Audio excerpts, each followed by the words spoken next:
You listen his story, what happened in his college and how is he now?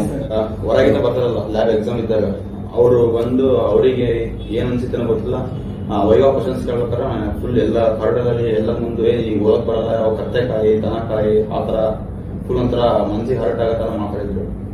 ಅಲ್ಲಿಂದ ಹತ್ಕೊಂತ ಬಂದಿದ್ದೆ. ಹತ್ಕೊಂತ ಬಂದು sir ನಾನು ಫಸ್ಟಿಗೆ ಬಂದಾಗ ಇದೊಂದು ಟ್ರೈ ಮಾಡಿ ಕಾಲೇಜಿಗೆ ಬಿಡೋಣ ಅಂತಾನೆ ಸರ್ ಬಂದಿದ್ದು.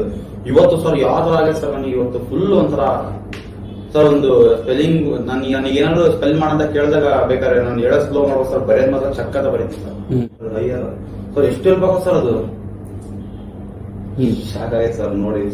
12 ಗಂಟೆಗೆ ಲೇಟ್ ಆಗಿತ್ತು, 12 ಗಂಟೆಗೆ ಹೋದ್ರೆ ಸರ್ ಅವ್ರು ಆಕ್ಟಿವಿಟಿ ಹಿಡಿದು ಬರ್ಕೊಂಡೆ. ಇಷ್ಟೊಂದು ಬರೆಯಕ್ ಬರ್ತದ ಅಂತ ಖುಷಿಯಾಗಿ ಸುಮ್ಮನೆ ಬಂದು ತುಂಬಾ ಬಿಟ್ಟು ಸರ್ ಚೆನ್ನಾಗಿ ಸರ್ ಇಷ್ಟು ಕಲಿತೀನಿ ಇಷ್ಟು ಬೇಕಂತ ಅನ್ಕೊಂಡಿದ್ದೀನಿ ಸರ್ ನಾನು. ಎಷ್ಟು ದಿನ ಆಯ್ತು ಬಂದು ಇವಾಗ? ಸರ್ ಒಂದು ವೀಕ್ 15 ಡೇಸ್ ಆಯ್ತು ಸರ್.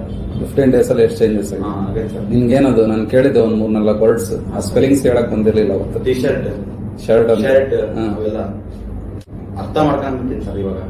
ಸರ್ ಇನ್ನೊಂದು 15 ಡೇಸ್ ಫುಲ್ ಪರ್ಫೆಕ್ಟ್ ಹಾಕಿ ಅನ್ಸುತ್ತೆ ಸರ್ ನನಗೆ. 100% ಪರ್ಫೆಕ್ಟ್ ಹಾಕಿನ್ ಸರ್. ಸುಮ್ನೆ ಅಲ್ಲೆಲ್ಲ ಒಂದು ಟ್ಯೂಷನ್ಗೆ ಹೋಗಿ ಸರ್ ಕೆ ಅದು ಬರ್ಸಿ ಬರ ಇಂಗ್ಲಿಷ್ ಆಲ್ ಮಾಡಿಟ್ರು ಸರ್. ಈ ತರ ಪ್ಯಾಟರ್ನ್ ಸರ್ ಬಹಳ ಈಸಿ ಅನ್ಸುತ್ತೆ ಸರ್.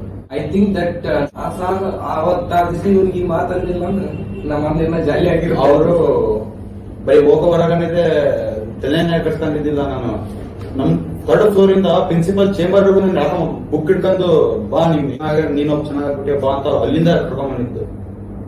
ಅವತ್ತಿನ ದಿನನೇ ಸರ್ ಏನ್ ಅನಿಸ್ತು ಹೇಳಪ್ಪ ಅವ್ರಿಗೆ ಓವರ್ ಆಲ್ ಇಲ್ಲಿ ಕ್ಲಾಸಿಗೆ ಬಂದಿದ್ದೆ? 15 ಡೇಸಿಗೆ ತುಂಬಾ ಚೇಂಜ್ ಆಗಿದೆ ಸರ್. ನನಗೆ ಗೊತ್ತಿದ್ದೀನಿ ಸರ್ ನನಗೆ ಏನಂತ. ನಾನು ಏನಾದ್ರು ಸ್ಕಿಪ್ ಮಾಡಿದೆ ಸರ್, ಏನಾದ್ರು ಹೇಳೋದ್ರ ಸ್ಕಿಪ್ ಮಾಡಿದೆ, ಅದನ್ನ ಹೇಳ್ತಾರೆ ನೋಡೋಣ ಅಂತ. ಇವಾಗ ಸ್ವಲ್ಪ ಟ್ರೈ ಮಾಡ್ತಿದ್ದೀನಿ ಸರ್. ಸರ್ ಹ್ಯಾಪಿ ಬರ್ತ್ಡೇ ಅಂತ ಹೇಳೋದು ಹ್ಯಾಪಿ ಅಂತ ಹೊಡೆದು ಬರ್ತ್ಡೇ ಅಂತ ಮೈಕ್ ಆನ್ ಮಾಡ್ಕೊಂಡು ಹೇಳ್ತೀನಿ ಸರ್. ಇವಾಗ ಹ್ಯಾಪಿ ಬರ್ತ್ಡೇ ಅಂತ ಇಬ್ಬರು ಸ್ಟೋರಿ ಹಾಕಿನಿ ಸರ್. ನಾನೇ ಅದೇ ಸರ್ ನಿಮ್ ಪ್ಯಾಟರ್ನ್ ಯೂಸ್ ಮಾಡಾಕಿನಿ ಸರ್.